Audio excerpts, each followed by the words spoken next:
Hello, welcome to the Health In Show, an affiliate program of Homeopathy World Community. You've come to the right place to tune in and participate with your comments and questions.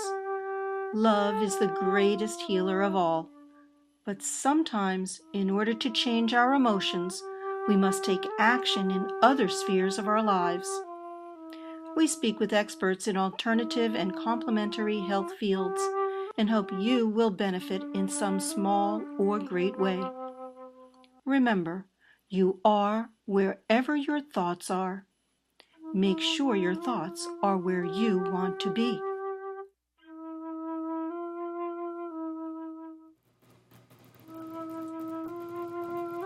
We're live today on the Health In Show, part of Homeopathy World Community, to educate the public and create awareness all about homeopathy, alternative healing, and the power within. So we have our co-host, Dr. Deepak Sharma of the Orbits Clinic, as our speaker for today. And we're going to be talking about renal stones, kidney stones, calcifications in the body, and what you can do to alleviate this problem. I'm going to tell a little story later on about where I live in North Carolina. It's a special place on the planet, and having to do with stones. So do you hear us, Dr. Sharma? Yes. Hello, everyone, and thank you, Debbie. Thank you, Amran, for giving me opportunity to present one again lecture. And today we are presenting the lecture on renal stones. Excellent. And we do have a PowerPoint.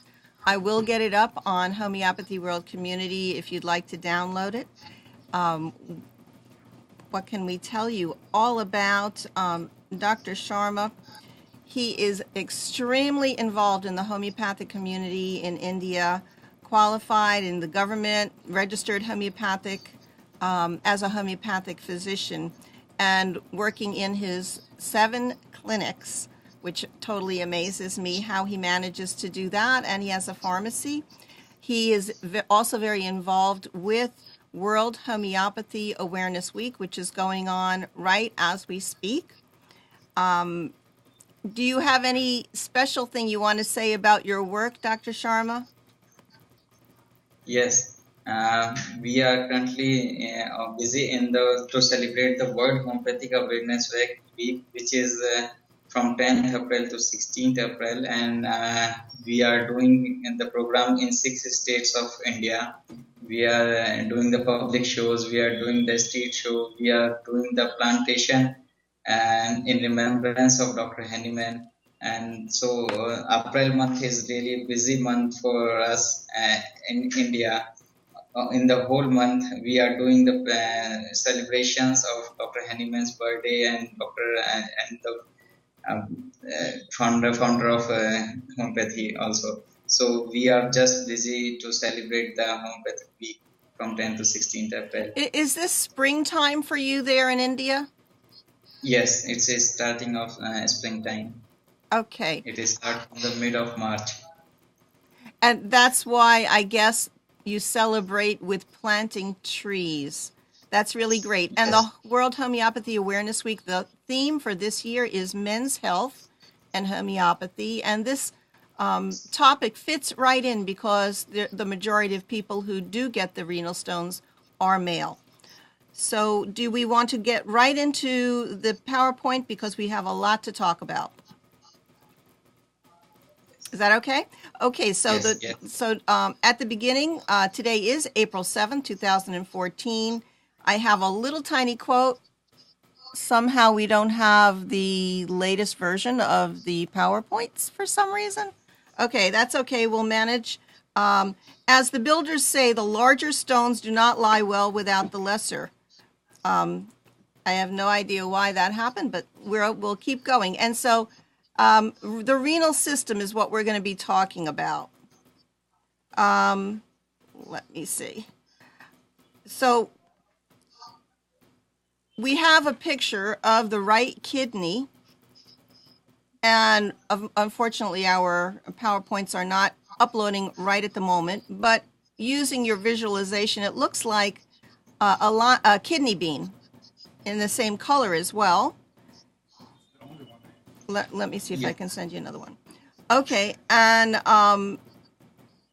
was there something that you wanted to point out? Because we're not going to spend a real lot of time with the anatomy. We want to hear about your cases, and we want to learn about homeopathy, but they do need a background on kidney stones. So why don't you talk, and I'll work out what's happening back here. Yes, definitely, Debbie. I am happy to present the cases of renal stone and treated 100% cured by the homeopathy. But we first understand what is really a kidney, because without understanding the kidney, we cannot treat it very perfectly. So, kidneys are the excretory systems, excretory organs of our body, which throw the urine from the body in the form of the basic waste materials from the body, and the blood is filtered out in the millions of glomerulars, the unit of kidney, and it affects the most of the organs when it has the sickness. So there are two kidneys in our body, one on the right side and on the second on the left side in the middle of the abdomen. So main work of kidney is to just filter out the blood, the impurities from the blood, and just throw out the urine from the body in the as a excretory product. So what are the really kidney stones? We first understand what is really kidney is doing. It's just being shape and structure of the organ, and when, from the glomerular is the structure of the U type. From one of them, the blood is coming, and from the U structure, the blood is filtered out, and the tubule is collecting the urine, and then the efferent veins are just collecting the extra blood from the kidney. So there is a basic. We lost sound? I think we lost him altogether. Okay, so we'll just continue. He's giving us the basics about how the kidneys are working. What are kidney stones? Kidney stones are renal calculi. Kidney stones are formed in the renal tubules, the ureter, or the bladder. So there's 3 locations where they can originate. They're composed of metabolic products present in glomerular filtrate, and these products are in high concentration. The technical term, are you up to the, did you already talk about nephrolithiasis? Yes. And basically, when we are talking about the medical terms, the nephrolithiasis refers to the renal stone diseases. It's not include the renal stone. It may include the stone with the infection or with any other inflammation within the kidney. And the urolithiasis is a term to relate with the presence of a stone in the urinary system. It may be in the kidney, it may be in the ureter, it may be in the bladder of the renal system. So there are the basic difference between nephrolithiasis and urolithiasis. On the next slide, we can find out the location of kidney stone, where we can basically judge out. I just talk about the U-tube structure of the nephron, and the stone is forming in the maximum time in the pelvis of the kidney. Pelvis is the basic part of the kidney where the ureter is come from the organ. Can you hear me, Devi? Yes, we're hearing you well. Facts about the renal stones. Yes, the next slide is fact about the stones. So we are celebrating the homeopathic week this year, and the theme is the men's health. No, and I just sent it's it. really interesting that you a the new one. males are affected more than the females in the renal stone. Even the ratio of the male and female is 3:1. Renal stone is also affecting more than 1.2 million people each other throughout the world. So, and it can affect any of the age. It can also affect the infants and the teenagers also. It can affect the children also. And the next thing is white are more Okay. affected more than the black. The reason is not clear and there is no pathology behind it why the whites are more affected than the blacks. Can I say a little Yes. story right about here? Yes. We have here in the United States an area called the Kidney Stone Belt. And Okay. the kidney stone belt refers to the region of southeastern the United States where the rate of kidney stones or kidney calculi is excessive. North Carolina, where I live, reportedly has the highest incidence of kidney stones in the whole country. Some Oh, research indicates that white males, like you were just saying, are the highest risk group. They have 15%, that's really high, 15% chance of developing kidney stones versus a much lower risk for the same group in other parts of the country. Also, being sedentary and a white-collar worker, you're more likely to form stones than a blue-collar worker who's up and active and moving their body.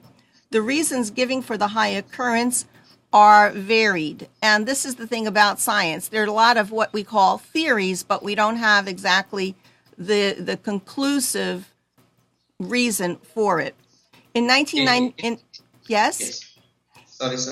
In 1995, it was reported that the wide consumption here in the South, we drink iced tea. That is basically, if you go to any restaurant and say, "I like a glass of tea," you're going to get iced tea, and it's sweet tea with lots of sugar. And they say that might be the reason because the tea is loaded with calcium oxalate, which is the main ingredient in certain of the kidney stones. But now, new research suggests that the consumption of the tea actually reduces the risk of stone formation. So you don't know whether to drink it or not to drink it. Obviously, if it's a lot of sugar, you don't want to drink it because overall it's not good for your health. But so the risk of stone formation is as much as 14%. Another theory finds that a correlation between the high incidence of kidney stone formation and the consumption here in North Carolina. We have hard water that has lots of minerals, natural minerals from the earth in it. And because a lot of the North Carolinians live in the rural areas, many people continue to use their wells as the primary or only source of drinking water. The mineral content of water is thought to be the possible source of... What? The program is dead. Which program? Yes. Okay. The The stone disease. Okay. According to some studies, excessive water hardness causes kidney stones to form, and people with a history of stones should avoid private wells. So, you can tell people that, they're not seeing anything. are they seeing us? It's dead. No, You want to start over? we have to. Okay. Yes. Hey, we've lost all of our visuals, and if you're hearing us, we're going to have to reboot over here. So, Just go in the chat. They So- can Yes, basically, Oh. Debbie, I can Tell found them. Okay. I found the reason oh, why the whites are more affected than the black.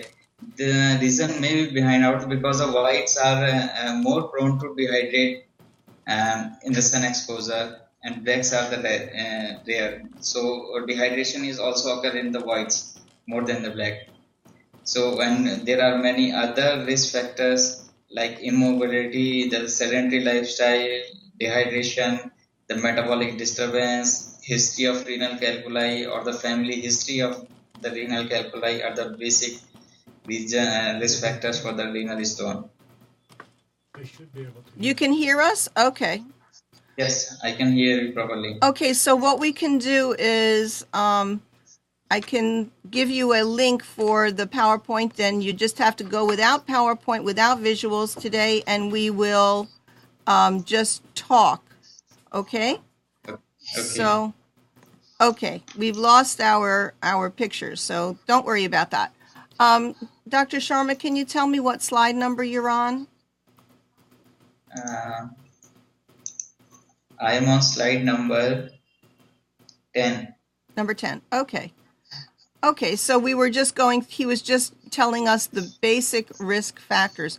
While he's talking, I'm going to go ahead and see if I can get you for our listeners today, a PDF file to look at the slides as we're going along. So you're now talking about conditions causing kidney stone formation. Okay, Dr. Sharma, take it away. Yes. So we are talking about the risk factors. I told about the immobility, sedentary lifestyle, dehydration, metabolic disturbances, history of renal calculi in the past, and the main risk factors for the renal stone is high mineral content in the drinking water. This is the main reason to make the calcium stones in the kidney. Dietary, the poor dietary intake or the irregular dietary intake is the also one of the other reason in the males who is given to prone to the renal stone. And in the female, the basic reason for the renal stone is the recurrent UTI. When the recurrent UTIs happen, the urine flow is low and the all epithelial layer, all the lining of the ureter and bladder is inflamed. So urine is less passed out than the normal volume. So there is a tendency to develop the renal stone very in a high prevalence. And another reason is neurogenic bladder is a medical term. Neurogenic bladder is the term is using for the involuntary urination or the constant urging to urinate. That is also a fate of an infection. Now we are discussing on the condition causing kidney stones formation. So I told in the last slides also the high concentration of the metabolites, the high changes in the urine pH, who are not taking the proper drinking water, the urine is more acidic and it forms the calcium stones. Then another one is the urine stagnation. Urine stagnation, I again explained that when the UTI is occurred, there is a less flow of the urine through the ureter and through bladder. So urine stagnation is also another cause of renal stone formation. Next slide. What slide is that? What number is it? Number 12. Number 12. I told you the high concentration of metabolic products in glomerular filter is due to it may be due to the low urinary volume, due to less drinking water, increased fluid loss from the bodies like dehydration in the loose motions. When you get diarrhea, you can the fate is the lower urine volume and it causes the increase in the renal stone or the formation of renal stones. Now the next one is increased excretion from the metabolic products forming stones. When you take a more calcium diet or the irregular diet which is more prone to excrete the calcium, it may causes again the renal stones. Next slide, number 13. Changes in the urine pH due to bacterial infection or precipitation of the salts in different pH. This is the fate of recurrent urinary tract infection. And urinary tract stagnation is due to obstruction of urine flow, either due to anatomical defect, either due to the urinary tract infection, or either due to other reasons. Okay. Now we are going to the slide number 15. What is the really pathophysiology behind the renal forming of renal stone? The slow urine flow is the main reason to increase the tendency to make the stone. That is the main reason. Urine slow urine flow might be due to urinary infection, might be due to less intake of drinking water, might be due to your the heat, might be due to the lacking of pass the urine while in the job, and I met with the many candidates who are not go to urinal when they are working. They just said we can wait for 1 hour or 2 hours, but this is a basic reason to formation of stone. Then slide number 16, the damage of the lining of the urinary tract. That is the main. It may be the cause of urinary stone formation, but it is only occur with the urinary tract infection, especially in the females, because females are more prone to the urinary tract infection. Slide number 16. I am just reviewing very fastly, Debbie. Yes, because I want to speed through them. Speed through them. What number? It's number 17, because I want to concentrate on the homeopathic part. Yeah, we're going to zip through this. Yes. So we are on the slide number 17. I am explaining the pathophysiology. Again, the decreased inhibitor substance like would maintain our urine flow or maintain our liquidity of the urine, which are decreased in the body. They also inhibit and aggravate the adrenal stone formation. Now, slide number 18. What are the common types of stone found in the renal stone? Number 1, the calcium phosphate. Number 2 is the calcium oxalate, which are the maximum type of renal stones found in the world. Number 3 is the uric acid stones, which the uric acid stones are mainly due to the many of the reason. The basic reason is do not metabolize the protein by the liver. Cysteine and struvate also the a type of stone which are difficult to evacuate. They have the crystal-like structure, so they impact into the kidney and they impact into the ureter. So they are very difficult to expel, and they are very much painful than the calcium phosphate and the calcium oxalate. Which one is the more difficult to expel than the calcium stones? Cysteine and struvate. Cysteine and struvite. Okay. Because they have the projection everywhere, so these projection are just fixed into the kidney layer of the kidney or in the ureter, so they are more difficult to evacuate. And when they evacuate from the kidney, they always cause a bleeding due to the hemorrhage, due to the injury by the projections. Okay. So slide number 9. Yes. We're going to have to skip. We're going to have to really go quickly now. So we have calcium stones. 80% of the kidney stones contain calcium. The type of salt depends on urine pH and availability of oxalate. So that's why you're going to change your diet. They have a specific type of appearance, and you can look that up. Let's go to the next slide. Slide stones.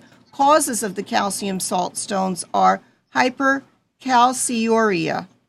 So that's if you're not urinating enough. There's high levels of saturation, and the men and women have a particular amount dissolved in the urine that form the stones. Okay, slide number 21. More about the calcium stones. It's people who have a diet rich in the oxalates, which we're going to tell you what foods those are. And there's increased oxalate absorption in the fat, so it's malabsorption. And of course, there are inborn errors, urinary oxalate excretion. Slide number 22, there is a picture of those calcium stones and how they look different. And later on, Dr. Sharma is going to show us an actual stone. Then there's the uric acid stones. They're about 8% of renal stones contain uric acid. And they have a different appearance. You can see that on the next slide. They look quite different, don't they? Could put that on your desktop. The next one is magnesium ammonia, phosphoric What is this one? And phosphate, magnesium ammonium phosphate stones. And those are the struvites. So people were asking, struvite, kidney stones. Let's go to the next one. And that looks like it's associated with urinary tract infections, which means that that must be pretty severe. The next slide is commonly associated with staghorn calculi. Next one, here's a photograph, and you can see how irregular it is. If that's trying to get through, it's not like that smooth round one. Next slide, cystine stones. It's a rare type, so we're not going to really get into it very much. And here's a picture of it. Those look very different, don't they? Clinical manifestations. Okay, now we're going to talk about how a person's going to feel when they are having pain, and to recognize where in the body it hurts and how it is to determine it's a kidney stone. Dr. Sharma. Yes. We're up to slide 30. Yes, 30. Yes, the clinical manifestation is the clinical symptom presented by the patient. So the main feature is the pain. The pain is start from the region of the flank, from the middle of the abdomen, and going to the outside, then going to the back, and then again come to the in the front side and go up to the urethra. This is the main course of the pain. So you can feel you can also see in the picture how the pain is, how the patient is coming with the renal stone pain. The patient is coming with the blood in the urine. He can also explain you that I had a red color of urination, and these have and the other associated symptom are the nausea. The patient is having the bulbs, which is not relieved by anything, any medication, and patient is also having the bloatiness of the abdomen. Patient is always feeling in the fullness of abdomen in the gas. So these are the main symptoms of the renal stone. The main symptom is the pain. We are going to the slide number 32. How can we diagnose the renal stone? We can go through the blood analysis, urine analysis. We can advise the patient to do a CT scan or abdominal X-ray. Generally, you can call it the KUB X-ray, kidney, ureter, and bladder X-ray, ultrasound, and the cystoscope is the last one. And you can also chemically, and you can also have do the chemical analysis of the stone. This helps to diagnose the type of stone, and you can advise the patient what the patient is taking or what he can avoid to get rid of the renal stones. So here is the slide number on the slide number 35. Here is some prevention from to prevent the renal stone. You can avoid the spinach, wheat, Swiss chard, wheat germ, soybean, crackers, peanuts, okra, chocolate, black Indian tea, and sweet potato. But really, I did not advise any of the renal stone patient with any of the food. I just allow to eat everything. You just improve your filtration system. When you have a good filtration system, then you can eat anything. So that is the magic of homeopathy, that our patient is taking everything with the renal stone. Oh my goodness. Now you see, grits is like a staple for the southern folks over here. Spinach, we love spinach, but these are all the same kinds of foods that people who have gout have a problem with, the high oxalates. So what Dr. Sharma is saying is that in his estimation, if you create a good filtration system, you're still able to have some of these foods. Like to me, I tell you what, my husband, he does get gout in the past, not lately, and kidney stones. We're living in the South. He loves iced tea. And I feed all of the good foods, spinach, beets, beets, chard, peanuts we eat. Okra is a brand new thing we're doing. I eat the chocolate, he doesn't. Indian tea, yes. Sweet potatoes, fabulous. This is the place in the whole world where we grow sweet potatoes. Grapevines, celery, green pepper, red raspberry.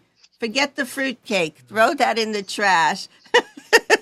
Strawberries. Oh, your children love strawberries. And liver, that's only for folks who eat meat. Okay, so yeah, a lot of people saying you can't have any food. Well, you can, because you can see no red meat. No, no red meat. It's high protein. Okay, it's missing in the list. Okay, let's go to the next slide. Okay, here's what to do. Good question about tomatoes. It's not on the list. The main Okay. Yes, the main thing is how to maintain your kidneys health, how you remain with a healthy kidney. So you just take a drink water throughout the day. The recommended water for every person in the adults is 3 to 4 liter per day, and so that you can pass around 2.5 or 2 liters urine per day. That is the main main factor to remain your kidney healthy kidney. Okay. We are on the slide 37. 37. We think about the eat fewer oxalate rich foods, but I always said that if your kidney is healthy, there can be no stone formation in your kidney. Even I met with people who are taking more of the oxalates, more of the spinach, more of the red meat, but they never have a stones. So this is only explained by the homeopathy. When we are talking about the homeopathic prescription, why the kidney stones are not occur in the people who are taking red meat or the oxalate type. So there is depending on the personality to personality. That's why the homeopathy can treat permanently, because we are not concentrating on the renal stone. We are just concentrating how the renal stone, how he has a tendency to make a stone in their kidney. Okay. So you just keep your kidneys healthy with it to drink with it taking of drinking water at least 3 to 4 liters per day. Next slide. Choose a diet low in salt and animal protein. Avoid protein intake, usually protein, yeah. Again, many stories always said that you just take less protein, you just take less diet with the seeds. So, but when you take a heavy protein diet, you just take a lukewarm water after an hour. There will be no stone in your kidney in your life.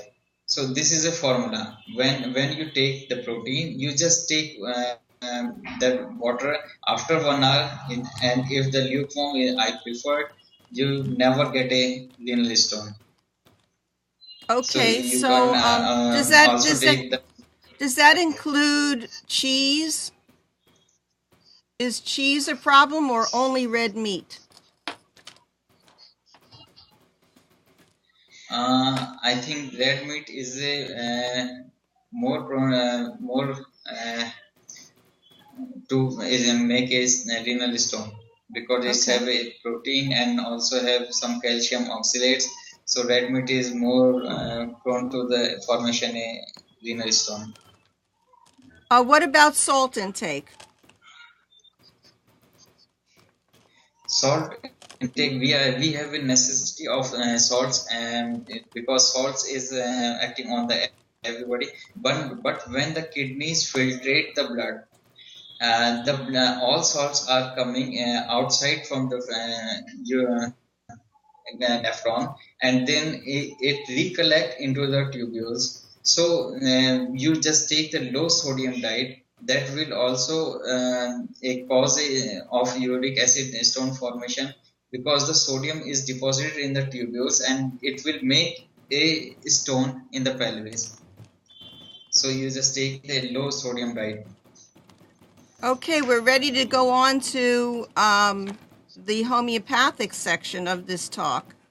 Let's move right on. There are Yes. specific homeopathic remedies, so I can read a little bit. Berberis vulgaris, and this is for any kind of urinary tract infection too, where there are burning pains, sensation as if some urine remained after you finished urinating. The urine might have some thick mucus and bright blood with mealy sediment for those people who are able to catch the urine and look at it and examine it. Bubbling sore sensation in the kidneys, pain in the bladder, pain in the thighs and loins when you're urinating, and frequent urination. The urethra burns even when you're not urinating. Okay, the next one. Yes. Do you have any questions out there about that, Cantharis? I'll check in the chat. Everybody else, let's keep going to Cantharis. Yes, I want to share my experience with the Berberis vulgaris. Okay. Berberis vulgaris is the foremost medicine using for the renal stones. In India, maximum homeopathic doctors are using the Berberis vulgaris in the form of mother tincture. It acts as a diuretic. It increase the flow of urine. But I recommend to use the 3x potency, always doing a wonder. 3x potency is also doing the diuretic effects with the curative phase rather than the mother tincture. It is very nice potency, and it also I am also using in the joints pain. So Berberis vulgaris is a wonderful remedy. So if a person has a combination of different, not only that, but joint pain, you said? Yes. Okay. Yes. If a person is coming with the joint pain and the renal stone, you just use the Berberis vulgaris in the 3x potency. Okay. The next slide is on the Cantharis. Cantharis is again a good medicine for the renal stone, and the symptom of the Cantharis is intolerable urging and tenesmus. Tenesmus is basically cramp-like pain in the lower abdomen, and the patient is always feeling that something is happening in my lower abdomen. The other symptom is the violent paroxysm of the cutting and burning in whole renal region with painful urging to urinate. That is also caused by the tenesmus and the cramps. It again and also have a symptom of bloody urine, and the urine passed by drops, intolerable tenesmus, spasmodic pains. I told her, cutting pains before, during, and after the urine. Patient is always complaining that I have maximum time of the cutting pain in my urethra. The next symptom is urine scales him. He pass drop by drop. Patient have a fear to pass the urine. That is the main feature of the Cantharis. And patient is always feeling the constant desire to urinate. Membranous scales looking like pen in water. Urine is like a jelly or the shelly. Patient is explaining that I have a jelly like or the whitish urine I passed. That is the main symptom. So the main thing about for Cantharis is a great deal of fear associated with this, fear to urinate. Yes. Also, the patient is having the fear of to pass the urine. That is the main characteristic of the Cantharis. Okay, and so you see the words in here, scalds him. And it is also a marvelous remedy for burns of the epithelium, any kind of, if you're in the kitchen cooking and you touch the stove or something, Cantharis is a remedy also for burns, and you can see it's got burning in the whole renal region. Okay, the next one, Sarsaparilla officinalis. Yes. The sarsaparilla is a kind of medicine we are using in scanty urine. Scanty urine means the urine is very low in the amount, and it is always difficult to pass slimy, the flaky, and the sandy urine. Patient is always complaining that something is running out with my urethra, and there is something like the sand. The patient is complaining with the blood, the severe pain at the conclusion of urination. When the patient is coming with from the passing the urine, the patient is always complaining and the lower abdominal pains. Urine is coming very dribbling, especially while the sitting, especially in the females. Bladder distended and tender. You can uh, ask the patient to have pain in the lower abdomen or not. Child, this is especially for the child and female remedy. So child screams before and while passing urine, sand on diapers, renal colic and dysuria in infants, pain from left kidney, right kidney downwards. The patient is always complaining in the right flank of the abdomen, and the pain is going downward. So this is the main characteristic of the sarsaparilla. Okay. Any other stories about sarsaparilla except it's a wonderful drink? I don't know about you. It's like root beer, right? Yeah, it's root beer drink, and it's wonderful, which means that if you're in a pickle and you're out there in the woods and you see some sarsaparilla, you can make your own homeopathic remedy. Yes, it's delicious. Okay, but you know, maybe if you eat too much of this out in the wild, it might cause you some problems, unless it's the simillimum for repairing your problems. The next one is lycopodium. Lycopodium. Lycopodium is a really wonderful remedy for the right-sided stone. I have a case I will present later. The main symptom of the lycopodium is a pain in back before urinating, seizes after flow, slow in coming, must strain, retention. Polyuria means excess of the urination, especially during the night. So this is the main feature of the lycopodium. It has all aggravations in the evening. Patient is complaining that I had increased frequency of urination, especially in the evening and the night, and also complaining about the red sedimentation of the urination. Sometimes patient is complaining that I had passed the red color of urine. That is the main symptom of the lycopodium. So are you saying that the urine will actually look red, or there will be little material crystals that... Lycopodium is complaining the actual red of the urine. It changes the color of the urine to red, so it will look like it's bloody? Yes.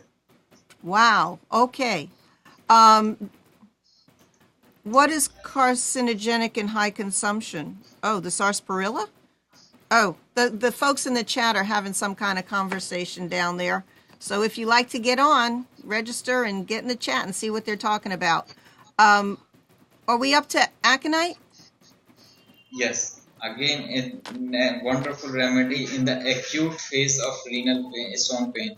When we prescribe a constitutional medicine to the patient, and when the renal stone is passed out from the urethra, it causes a very severe pain with a fear. At this stage, aconite did wonderful results. So, main symptom of the aconite is the fear of death by any kind of disease. So he has the anxiety always on beginning to urinate. It has the retention with screaming, good restlessness, and handling of genitals. Even have a fear to pass the urine. So it is a wonderful remedy in the acute stage of the renal stone pain. Okay, so it says tenesmus and burning at the neck of the bladder, which means that it's difficult to even get the urine to flow at all. It's as if it's stuck, it's not coming out. Is that what that means? Yes, basically tenesmus and at the I told that when the stone is passing, when your medicine is working and the stone is passing through the urethra, it causes the severe pain with the cramps and the burning at the neck of bladder and throughout the urethra. That is the main symptom of the aconite. Okay, so like this one has a lot of different things to go on as opposed to the other ones where there's fear. You said Cantharis also has fear, but this seems to be a more complete picture. I'm sure if we went into the Cantharis, it would have a lot more things to look at. Let's go to the next slide. The next medicine is the nitricum acidum. Okay. So it's commonly called as the acid nitricum. So the main feature of the acid group is the scanty discharges. So in this medicine, the urine is scanty, offensive, smells like horse urine. When the patient patient's attendant is always saying that he had a very smelly urination, even the house is covered with the whole smell. So cold on passing, burning and stinging pain in the urethra, urine bloody and albuminous, alteration of cloudy phosphoratic urine with the profuse urine secretion in whole prostatic acid. It's always used in the cases of the dehydration and in the old ages. Oh, so this is good for old age. And also for the prostate. So it's good for the prostate. That's great. Yes. Also, it's also another good one for gout, I believe. Yes, it have wonderful effect in the uric acid diastasis. It's interesting also that you say at the top, urine is scanty, dark, and offensive. It's an offensive odor, but nitricum acid can be offended easily as well, the personality type. So that might be something to remember. Let's go on to the calcarea carbonicum. Yes, calcarea carb is maximum time we are using the right-sided renal stone, and the symptom is urine, a dark urine, brown, sour, fetid, abundant with white sediments, bloody, and irritable bladder. I only one or twice use the calcarea carb in the cases of renal stone, maximum in the follow of the lycopodium only. I never use it as a main medicine for the renal stone. Okay, the next one is belladonna. The symptom of belladonna is again the when we are using in the cramping pain and when the urine is scanty and there is a congestion in the kidney. When many patients are coming with the renal stone with the hydronephrosis. Hydronephrosis means the swelling in the kidney, the retention of the urination into the kidney, especially on the right side. The belladonna is working very well. Okay. Yes. So it's quite, and we know that belladonna is the acute remedy typically used for an individual who may need calcarea carbonicum. We also have a tip from Dr. Kubushan who says calcarea phosphoricum, is also curative in renal calculi. And he gave another tip early on that Cantharis removes the obstruction in the urinary passage, and eating an apple a day also helps to eliminate renal stones. So those are three great things. So guys, if you're not in the chat, you're missing all of this. Let's go to Arnica. Yes.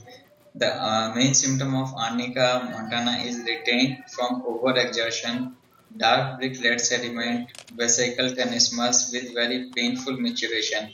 This medicine I always give in the patient who are mentally exhausted. Those are not drink the water the whole day. So in this condition, the arnica is really acting good because arnica is a vasodilator. It just dilates the vessels of the blood and increase the flow of urine. Great. Okay, so those are for the folks who are out there, the blue-collar workers, the people who are out in the field. They're out in the hot sun, they perspire, they sweat, and they get dehydrated, and then the concentration of the crystallization forms the stones. So that's why you have to keep hydrated. The next one is hydrangea arborescens. Yes. hydrangea is really good remedy when the stone patient is coming with a very big stone, like 10 mm or 12 mm of the stone. Then how we can expel the stone uh, from a ureter, because the diameter of ureter is only the 6 mm. So you can expel the stone is very easily up to the 8 mm. Then we are calling hydrangea as a stone breaking remedy. So we always give a hydrangea where the stone is very big than the size of ureter. And the main symptom of the hydrangea is urine hard to start, heavy deposits of mucus, sharp pain in the flank regions, especially with the gravelly deposits, profuse deposits of white amorphous cells. So hydrangea is a very common remedy, like berberis. It break the stone of any kind of, but it have a difficulty to break the struvate stones. I told you the rare stone evacuation is the struvate stones. So hydrangea is working in all stones except in the struvate stones. And people like homeopaths like Kaviraj has said to us that very often you will find the cure in your garden.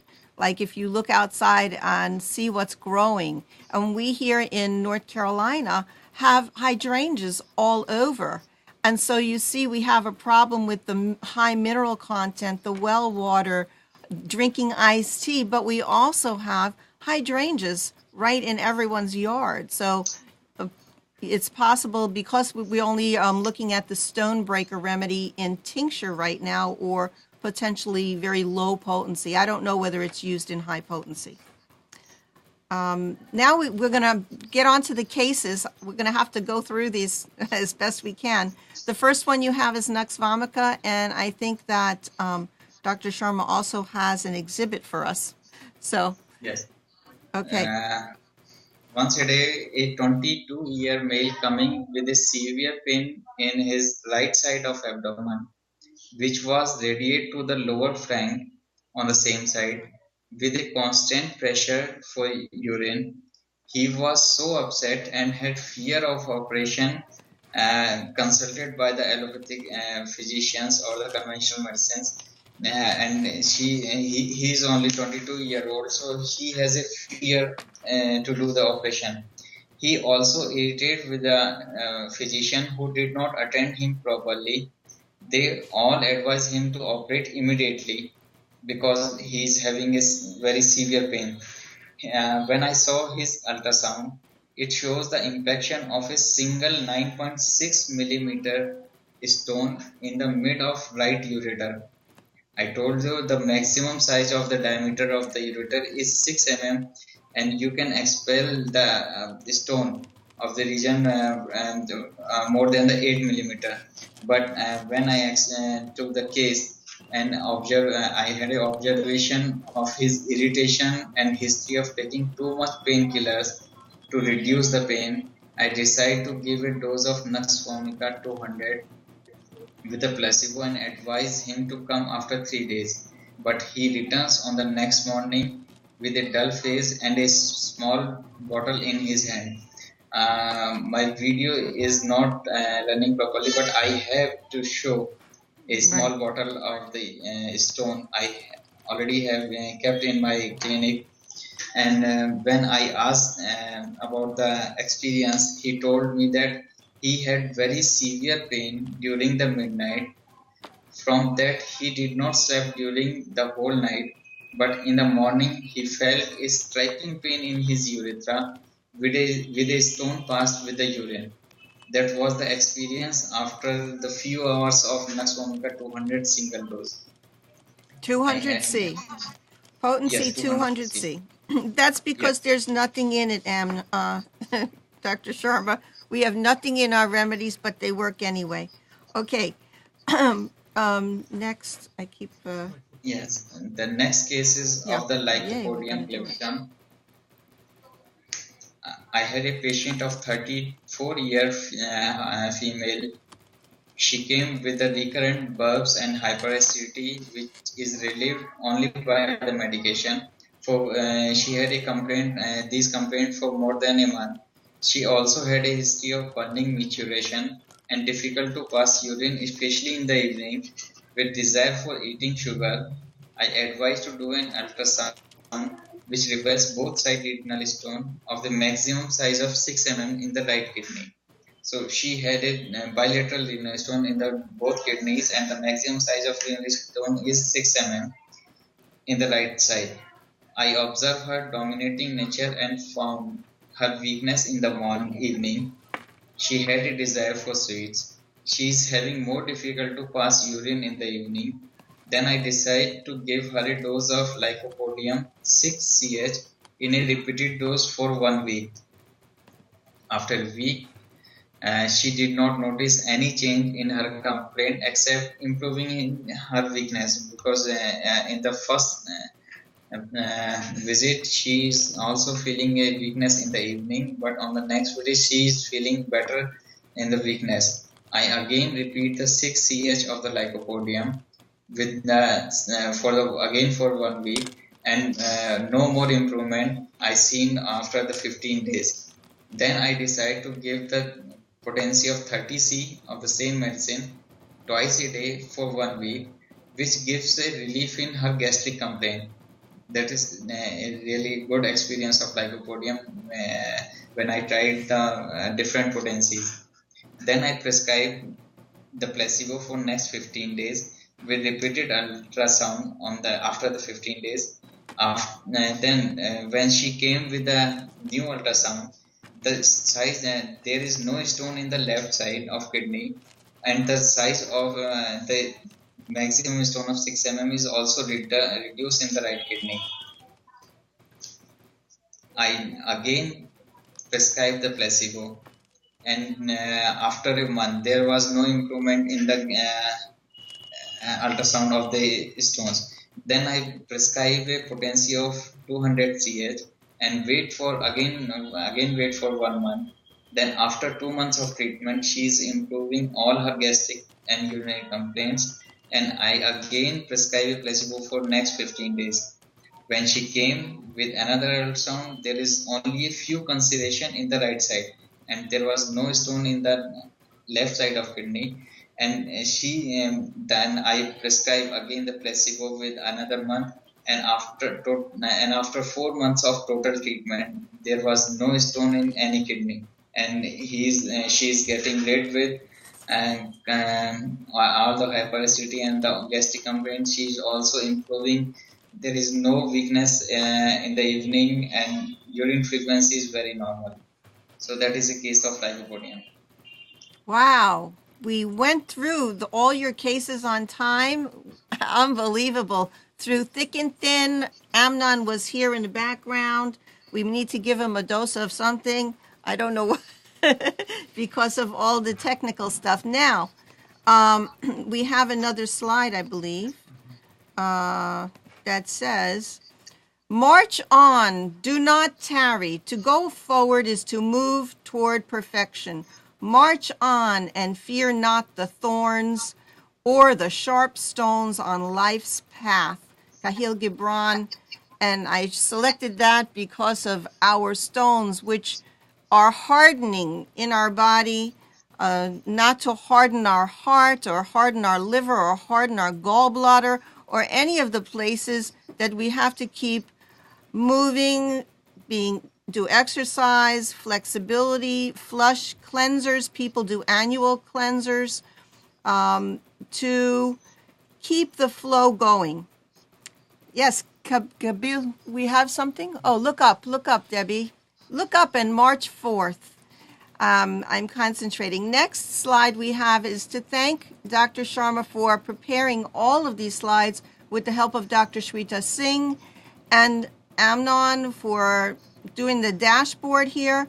Next week, there is no show. That would be April 14th.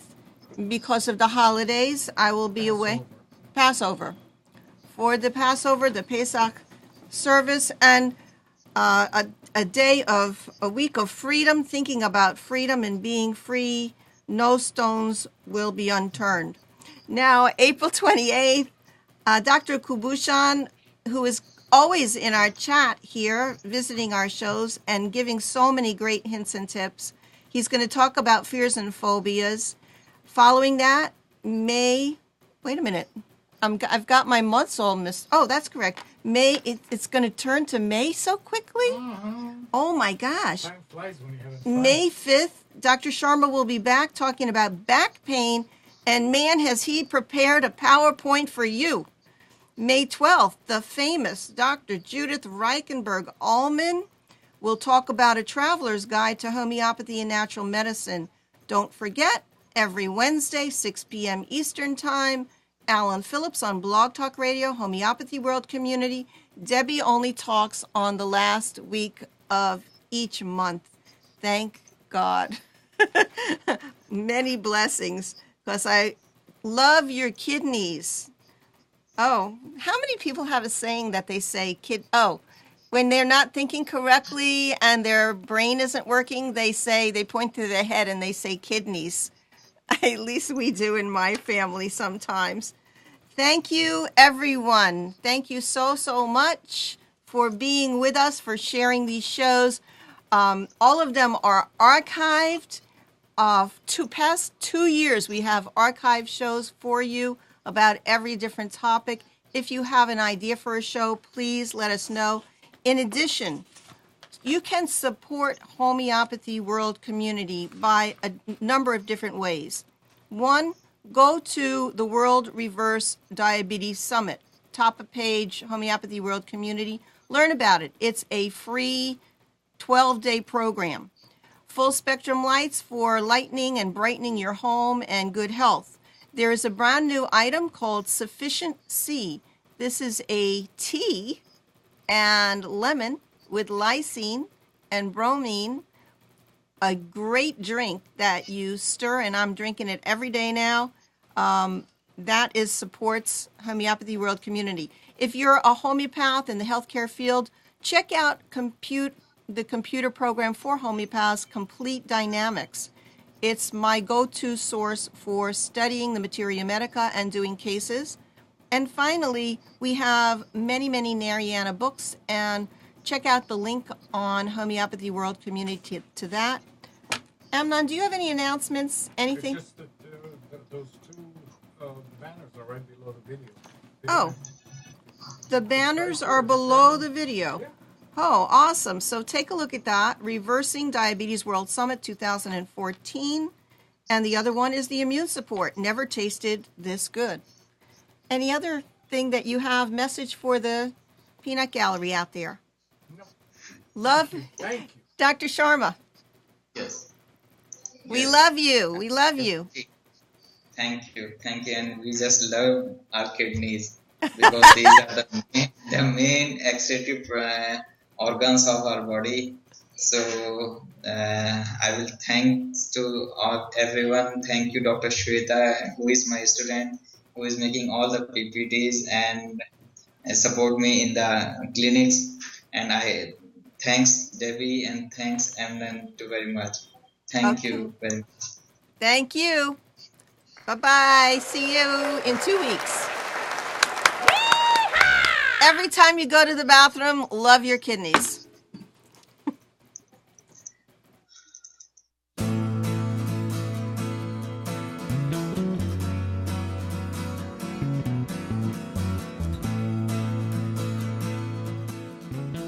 You are tuned to the Nissan Communications Network. Our weekly lineup of call-in programs includes Computers 2K Now with Amnon Nissan, Health In with Debbie Bruck, Breaking Free with Marilyn Shannon, Lessons of Vietnam with NCVVI members, The Tanya Love Show, Reawaken Your Brilliance with Julie Seibert, and if you tuned in too late, you can always watch each program in its entirety or download an MP3 audio file of it at www.nissancommunications.com. Sponsored by Atomus.com, makers of quality video recorders and converters for professionals. That VidBlasterGuy.com, CarolinaApparel.com, and DeltaForce.net.